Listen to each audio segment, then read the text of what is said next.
नमस्कार दोस्तों, आप सभी को सिद्धांत पवार की तरफ से बहुत बेहतरीन वाला गुड इवनिंग। आज आपने सुबह से लेकर के जमकर पढ़ाई की होगी, ये इस बात से मैं बहुत खुश हूँ। और आप सभी को भी खुश होना चाहिए कि मैं आपके लिए एक बेहतरीन वोकैबुलरी का कलेक्शन भीष्म प्रतिज्ञा चैप्टर से बना करके लाया हूँ। ठीक है, तो चलिए स्टार्ट करते हैं सेशन को बिना कोई टाइम वेस्ट किए हुए। देखिए, जब भीष्म पितामह के बचपन का नाम जब देवव्रत था, तो उनको यंग एज अटेन करने पर उनके पिताश्री ने क्या किया, क्राउन प्रिंस घोषित कर दिया, यानी कि युवराज उसको बना दिया गया था। ठीक है, आफ्टर दैट अगले दिन वो दोनों कुछ बात करते हैं, चर्चा करते हैं। इसके बाद में वो जो है उनके पिताश्री शांतनु निकल जाते हैं आखेट करने के लिए, हंट करने के लिए, प्रे करने के लिए। PREY, प्रे मीन्स शिकार करने के लिए। वहाँ पे आप देख रहे हैं कि मैंने एक वर्ड लिखा है यहाँ पे HUNT, प्रे मीन्स शिकार और हंट मीन्स भी शिकार। आफ्टर दैट जब वो शिकार करने के लिए जाते हैं तो उनको एक शानदार डो दिखाई देता है, मृग दिखाई देता है, हिरन का बच्चा, जो कि उनको क्या कर लेता है, मोहित कर लेता है। वो उसके पीछे उनका अखेट करने के लिए, उनको वध करने के लिए चल पड़ते हैं। लेकिन जब वो यमुना के किनारे पहुंचते हैं तो उनको एक वहाँ पे बहुत ही सुंदर मृगनयनी लड़की दिखाई देती है, जो कि कौन थी, क्या थी, अपनी सत्यवती थी। उनकी फ्रेग्रेंस से, सुगंध से, खुशबू से उनका मन मोहित हो जाता है। ऐसा होता है जैसे क्यूपिड ने, मीन्स कामदेव ने, उनको बाणों की सैया पर लिटा दिया हो एक तरीके से। ठीक है, अब वो है जो राजपुत्रों के तरीके से राजा महाराजाओं वाले अटायर पहन के रहते हैं। अटायर मीन्स वस्त्र, आभूषण जो उनको राजाओं को मिले होते हैं। ठीक है, तो जब वो पहुंचते हैं वहाँ पर तो उससे बात करते हैं शकुंतला।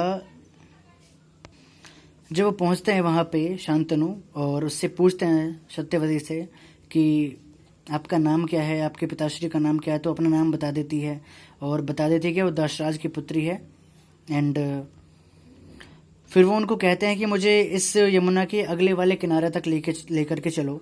वो सुबह से शाम तक उसके साथ में ही घूमते रहते हैं, कभी इस किनारे से उस किनारे तक। SHORE, शोर मीन्स किनारा, यानी कि तट। इस तट से उस तट तक लेकर के चलने के लिए कहता है, और वो उसको सुबह से शाम तक वहीं पे ही घुमाती रहती है। अब होता क्या है कि वो बहुत ही अच्छे तरीके से मोहित हो जाते हैं उसकी सुंदरता पे, और इससे वो मतलब इस घटना से उभरने के लिए वो उसका हाथ मांगने के लिए चले जाते हैं उसके पिताश्री के पास, दशरथ के पास में, जो कि कहते हैं कि आपकी ये जो पुत्री है, इसने मेरे को ऐसा प्रतीत करवा दिया कि वो एक कस्तूरी मृग जो होता है ना, बहुत ही फ्रेग्रेंस वाला, सुगंध वाला, उससे भी मतलब अच्छी वाली ब्यूटी इसकी है। तो मैं चाहता हूँ कि मैं इससे शादी करूँ। लेकिन उसके पिताश्री कहते हैं कि इस शादी में एक ऑब्स्टिकल है कि इसकी जो हॉरोस्कोप है, जो उसकी कुंडली है, जो भाग्य रेखा है, उसके अकॉर्डिंग ये है कि इसका जो पुत्र है वो राज्य करेगा, वो रूल करेगा। अब वो क्या कहता है शांतनु कि मैंने तो राजा बनने का अधिकार अपने पुत्र देवव्रत को दे रखा है, और मैं इसके पुत्र को राजा बनने की आज्ञा नहीं दे सकता हूँ। I can't do that up to word, यानी कि मैं ये अनहोनी नहीं कर सकता हूँ। क्लियर।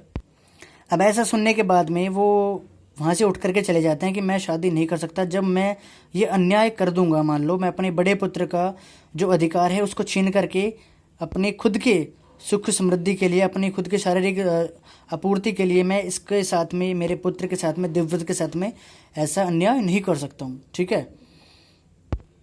अब इस घटना के बाद से वो बहुत परेशान हो जाते हैं, बहुत स्ट्रे एंड अगेनी में अपने लाइफ को स्पेंड करने लग जाते हैं। दिन से सुबह जब सूर्योदय होता है तब से लेकर के सूर्यास्त तक वो यमुना के तट पर खड़े रह करके एक वृक्ष की छाया में, वृक्ष के पीछे से उसको, सत्यवती को देखते रहते हैं। और उनके मन के अंदर जो टर्मोइल चला रहता था, उथल पुथल मची रहती थी कि मैं इसके बाद में, मतलब मेरा होगा क्या, मुझे तो ये चाहिए, किसी भी कीमत पे मुझे सत्यवती चाहिए। लेकिन वो परेशान भी था, धर्म संकट में थे, वो मोरल प्रेडिकामेंट में थे, PREDICAME, कि मैं अपने पुत्र के साथ में ऐसा अन्याय नहीं कर सकता हूँ। अब ये सारी प्रॉब्लम्स जानने के बाद में जो अपना देवव्रत है भीष्म, वो उनका जो चैरियोटियर था, किसका, शांतनु का, उसके पास में पहुँचते हैं कि महाराज की प्रॉब्लम क्या है, वो ऐसा परेशान क्यों रहते हैं। तो उन्होंने बताया कि ऐसी ऐसी बात है भाई, शांतनु जो है अपने राजा है, वो दशराज के पुत्री सत्यवती से प्रेम में पड़ गए हैं। और उनको उनसे शादी करनी है, लेकिन दशराज ने मना कर दिया है। तो भीष्म जो है उसके पास में पहुंचता है, दशराज के पास में पहुंचता है और उससे सारा जो इंसिडेंट था वो जानने का प्रयास करता है। अब वो बता देते हैं दशराज की ऐसी ऐसी प्रॉब्लम है, आप राजा को आपको क्राउन प्रिंस बना दिया गया, लेकिन मेरी जो लड़की है सत्यवती, इसकी भाग्य रेखा ये कहती है कि इसका पुत्र ही रूल करेगा, क्या करेगा, राज्य करेगा। ठीक। अब भीष्म ये कहता है कि मैं अपने पिता की खुशी के लिए ये त्याग भी करने के लिए तैयार हूँ कि मैं वंशहीन रह लूँगा। अब वो एक इटर्नल ओथ लेता है, अखंड प्रतिज्ञा करता है। वो प्रतिज्ञा क्या थी? वो प्रतिज्ञा ये थी कि मैं ऑल 4 कार्डिनल पॉइंट्स को, चारों दिशाओं को, धरती आकाश को साक्षी मान करके ये प्रतिज्ञा करता हूँ, इटर्नल ओथ करता हूँ कि I will always remain childless, कि मैं हमेशा वंशहीन रहूँगा, पुत्रहीन ही जन्मा था, पुत्रहीन ही रहूँगा, और मैं पूर्णतया लाइफ में कंप्लीटली सेलिब्रेट मीन्स ब्रह्मचार्य का पालन करूँगा। और ऐसा करने के बाद में अब आपको पता ही है कि उसकी शादी हो जाती है, और मतलब भीष्म ने अपनी जो इटर्नल ओथ है उसको कम्प्लीटली फॉलो किया अपनी लाइफ के लास्ट डे तक। ठीक है, तो आई होप कि आपको ये सेशन बहुत अच्छा लगा होगा। इसमें वोकेबलरी के कुछ बेहतरीन वर्ड्स हैं, आप सभी उनको पढ़िएगा और अपनी डेली लाइफ में यूज़ करने का प्रयास कीजिएगा। Thank you. और इसी तरीके से अपने कर्तव्यों का निर्वहन करते हुए चलिए और अपनी लाइफ को नॉलेजफुल बनाइए। Thank you, thank you, thank you.